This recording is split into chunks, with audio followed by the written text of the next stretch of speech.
Hi viewers, welcome to our channel. ప్రపంచంలోనే అత్యంత శక్తివంతమైన అమెరికా దగ్గర ఆయుధాలు అయిపోతున్నాయా? అవును, మీరు విన్నది నిజమే. America is running out of ammunition.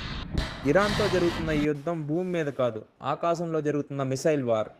మొదటి 100 గంటల్లోనే అమెరికా 168 టొమహాక్ మిసైల్స్ని వాడేసింది.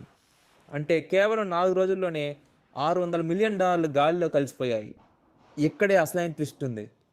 ఇరాన్ పంపే డ్రోన్ ఖరీదు కేవలం $30,000, కానీ దాన్ని కూల్చడానికి అమెరికా వాడుతున్న మిసైల్ ఖరీదు $4 million. The ratio is 100:1.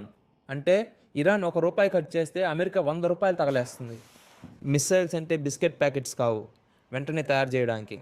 America 5 ఏళ్లలో కొన్న స్టాక్స్ని కేవలం 2 వారాల్లోనే వాడేసింది. పెంటగాన్ లోపల ఇప్పుడు ఒకటే భయం: what if another war starts?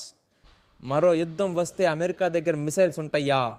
యుద్ధం అంటే ఎవరు గొప్ప అని కాదు, ఎవరు ఎక్కువ కాలం తట్టుకోగలరు అన్నదే అసలైన గేమ్.